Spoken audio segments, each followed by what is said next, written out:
नहर के एक तट पर एक टीवी टावर ऊर्ध्वाधर खड़ा है। टावर के ठीक सामने दूसरे तट के एक बिंदु से टावर के शिखर का कोण 60 डिग्री है। इसी तट पर इसी बिंदु से 20 मीटर के दूर और इस बिंदु को मीनार के पाद से टावर के शिखर का कोण 30 डिग्री है। तो टावर की ऊंचाई और नहर की चौड़ाई ज्ञात करना। बहुत सिंपल बच्चों, पूरा एक नहर है। क्या है? नहर है। नहर ना, पूरा एक नहर था। नहर के तट पर एक टीवी टावर खड़ा है। टीवी टावर क्या है? खड़ा के है। इधर खड़ा है तो इधर खड़ा है ना।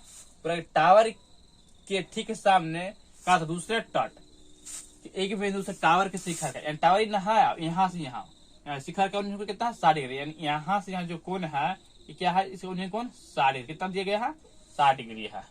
तो इसी तट पर यानी इसी बिंदु पर बोलिए, इसी तट पर बोलिए है ना, बिंदु से 20 मीटर दूर, यानी यहाँ से क्या था 20 मीटर का दूर, यहाँ से क्या बोला था 20 मीटर के दूर, और इस बिंदु के मीनार के पास से टावर के शिखर का, यानी टावर के शिखर का कितना 30 डिग्री, यानी यहाँ से यहाँ जो है कितना दिया गया है 30 डिग्री दिया गया है।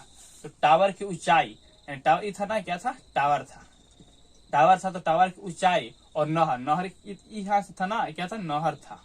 नहर के मान थे 1। नहर की चौड़ाई ज्ञात करना है बच्चों। बहुत सिंपल है। देखिए नामकरण करते हैं A, B, C और D। और ये वाला फिगर एनसीईआरटी बुक में क्या किया दिया गया है। देखिए बच्चों यहाँ पे है, बुक को देख लीजिएगा यहाँ पे, ठीक है। यहाँ पे फिगर इस तरह है।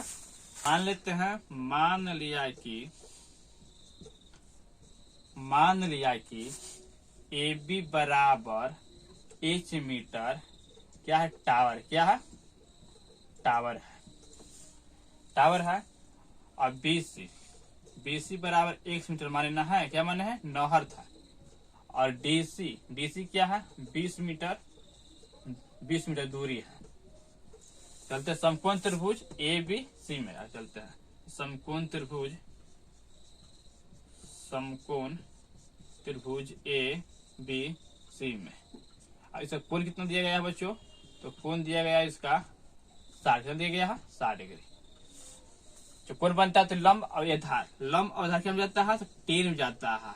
थीटा का मान दिया गया है, यानी कोण का मान 60 डिग्री। लंब यानी AB बटे BC लंब है और आधार है।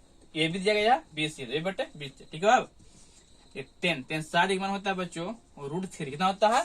√3। अब AB की H रखे हैं और BC X रखे हैं। अब क्या होगा? अब R पार गुना होगा, यानी H से 1 गुना करेंगे तो H, और √3 से S गुना करेंगे तो क्या हो जाएगा? √3x metre. फिर पुनः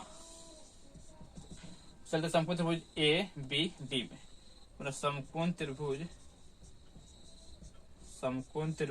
ABD में। अब कोण बराबर इसका दिया गया कितना? 30। कितना दिया गया बच्चों? 30 डिग्री। तो कोण बनता है तो लंब आधार क्या में जाता है? 10 में। अब कोण कितना दिया गया है इसका? 30 डिग्री। जब कोण यहाँ बनता है ना बच्चों, तो लंब और आधार क्या में जाता था? तो 10 में। लंब है AB, आधार BD। क्या है? BD। अब चलते थे किधर तोड़ते हैं। तो 10 बच्चों 30 डिग्री मान होता है कितना? 1/√3। अब AB तो क्या रखे थे? H। अब BD यानी इसको जोड़ देना, यहाँ से जो है इसको अगर भुजा को जोड़ देंगे तब जगह हो जाएगा BD मालूम हो जाएगा। यानी क्या लिखते हैं? BC क्या है? X प्लस CD कितना है? 20 है। अब क्या होगा? अब R पर गुना होगा, यानी H से इस गुना करेंगे तो √3h बराबर के बराबर है। अब X प्लस 20 1 में गुना करेंगे तो X प्लस 20 होगा। √3 को √3, अगर H के वैल्यू निकल के आया था कितना? √3x निकाल था, और √3x और X प्लस 20 के 20। अब क्या होगा? अब R पर गुना होगा, 3 गुना करेंगे क्या होगा? 3 तरीके 9 के बारे में कितना था बच्चों? 3, यानी 3x x प्लस, और देखिए ये ऐसा रहा तो प्लस हो जाएगा माइनस हो जाएगा। 20 के 3x में से एक x जाएगा तो 2x, और 20 के 20 2 से 20 कटेगा के बार में 10 बार में, x बराबर आ गया 10। यानी नहर की चौड़ाई कितना आ गया 10। फिर क्या क्या समझना था, टावर की ऊंचाई ज्ञात करना है। टावर की ऊंचाई, टावर की ऊंचाई, टावर की ऊंचाई यानी एच क्या था, एच था ना, तो एच बराबर कितना था √3x, एच बराबर आल था √3x, √3 का √3 एक्स, एक्स मान कितना निकल के है 10, तो 10 √3 गुना करेंगे तो तुमसे बच्चों 10√3 मीटर आ गया आंसर। टावर की ऊंचाई आ गया, नहर की चौड़ाई आ गया, तो मीटर में ना है, मीटर आ जाएगा मीटर। उम्मीद करते हैं कि बच्चों आप लोग सीख गए होंगे। जय हिंद, जय भारत।